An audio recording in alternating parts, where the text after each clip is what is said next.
నాకు ముగ్గురు పెళ్ళాలు ఉన్నారు, నేను ముగ్గురిని చేసుకుంటాను, అది నా ఇష్టం, మీకు కావాలంటే మీరు ముగ్గురిని చేసుకోండి, నన్ను చూసి ఈర్ష్యతో తట్టుకోలేకపోతున్నారు అంటున్నాడు ప్రబుద్ధుడు. నేను చెప్పిన దాంట్లో మనస్సాక్షిగా చెప్పింది.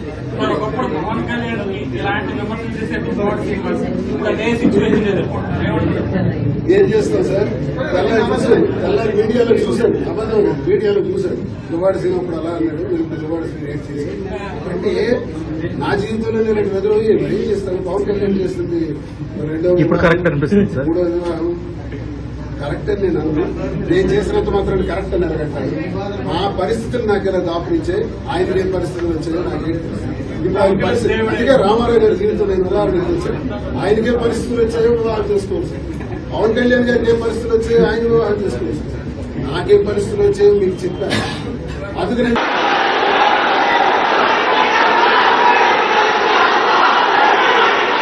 నేను పెరిగింది పుట్టింది పక్కన ఉన్న బాపట్లో నేను పుట్టింది. ఏదో సన్నగా ఉంటాం, నీరసంగా ఉంటాం, ఏదో సినిమాలు యాక్ట్ చేస్తాం, సున్నితంగా ఉంటాం అనుకుంటే ఎలా రా ఎదవల్లారా. బాపట్లో పుట్టినవాడిని సార్, గుడ్డు కారం తినేవాడిరా నేను. చీరాల చిన్న రథం పెద్ద రథం దగ్గర తిరిగినవాడిరా నేను.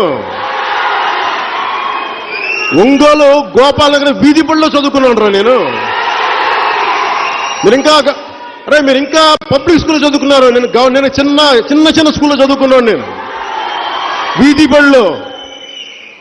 కొడకల్లారా నా భాష తెలుస్తారా మీకు?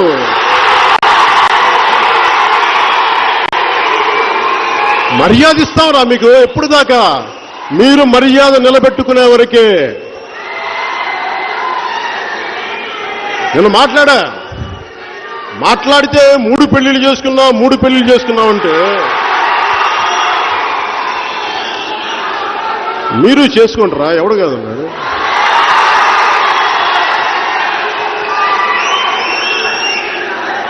పెళ్లి చేసుకున్న మొదటి భార్యకి మీకు వర్కౌట్ అవ్వకపోతే విడాకులు ఇచ్చి 5 కోట్ల డబ్బు ఇచ్చి,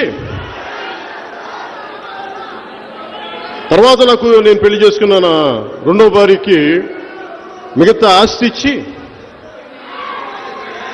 తర్వాత నేను మూడోసారి చేసుకున్నా, విడాకులు ఇచ్చి చేసుకున్నాను రా సన్నాసులారా. ఒక్కరిని పెళ్లి చేసుకుని 30 స్టెప్పులతో తిరిగే సన్నాసులున్నారా. మీకేంట్రా నేను చెప్పి యదవల్లారా.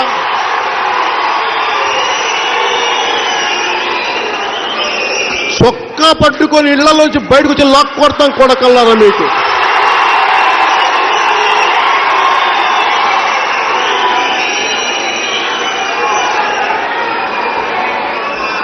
ఇక్కడే మంగళగిరిలో వెంకటేశ్వర సినిమా హాలు, సీతారామాంజనేయపేట మంగళగిరిలో మా నాన్న కానిస్టేబుల్గా పనిచేశాడు. ఇక్కడే మా నాన్న. మేము ఐపీఎస్ ఆఫీసులో బిడ్డలు అనుకుంటున్నారా? మేము గొప్ప ఇంగ్లీష్లో మాట్లాడడానికి ముత్తకా భాషరా బాబు మాది. సభ్యత, సంస్కారం, మంచి మట్టి మశానం అన్నీ ఉన్నాయని చెప్పి మూసుకు కూర్చున్నాం. ఇప్పుడు మీకు భీమ్లా నాయకులో చెప్పినట్టుగానే మీకు మంచి మర్యాద, మట్టి మశానం పనిచేయదు. ఇతని ఎదవలకి శిక్షా ధర్మం కొడకల్లారా మీకు.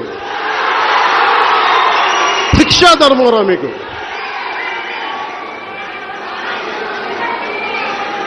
నేను ఇన్నిసార్లు తిట్టినా భరించే పోన్లే రాజకీయం అంటే ఉండదు కదా. ఒరే ఎదవల్లారా, ఎదవలంటే మళ్ళీ ఇంకొక చిన్న సవరణ. వైసీపీలో ఉన్న అందరని కాదు నా ఉద్దేశం. ఇప్పుడు బాలినేని శ్రీనివాసరెడ్డి గారు ఉంటారు, ఆయన చాలా ఇష్టం, ఆయన గౌరవం ఆయన కానండి. అలాంటి పెద్దలందరినీ, రామనారాయణ రెడ్డి గారు లాంటి వాళ్ళని, అలా వైసీపీలో బూతులు తిట్టకుండా పద్ధతిగా ఉన్న వాళ్ళని వదిలేసి వారిని గౌరవిస్తూ, బూతులు పంచాంగం తిట్టే ప్రతి కొడుక్కి ఇదే చెప్తున్నాను రా, గుర్తుపెట్టుకోండి. నుంచోబెట్టి తోలు ఓలుస్తా కొడకల్లరా మీకు.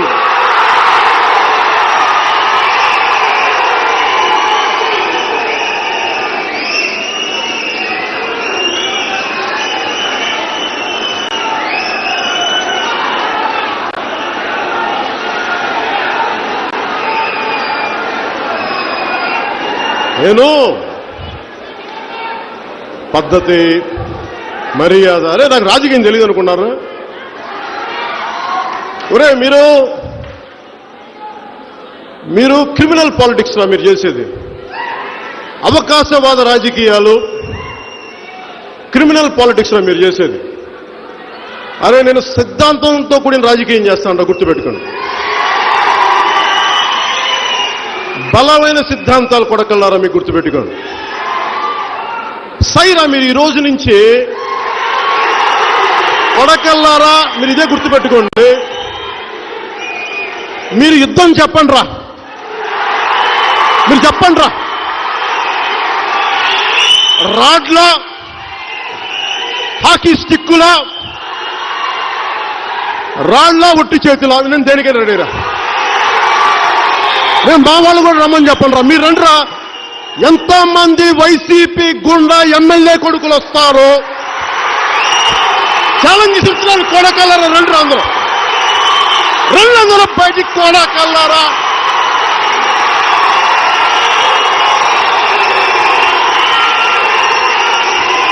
తోలు తీస్తాను ఒక్కొక్క నా కొడుకు ఎక్కువ మాట్లాడితే.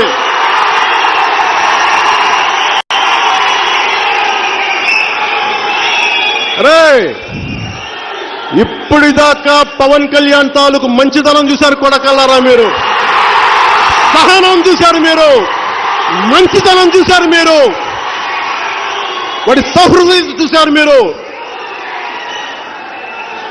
ఇప్పుడు పోలీసులు చెప్పారు కదా బాబు, గౌతమ్ సావంగ్ గారు ఏం చెప్పారు, డీజీపీ గారు వాళ్ళ భావస్వేచ్ఛని ప్రకటించారు. నేను కూడా నా రాజ్యాంగం, భారత రాజ్యాంగం కల్పించిన హక్కుని, భావ ప్రకటనని ఈ విధంగా నేను కూడా స్వేచ్ఛగా ప్రకటిస్తున్నాను.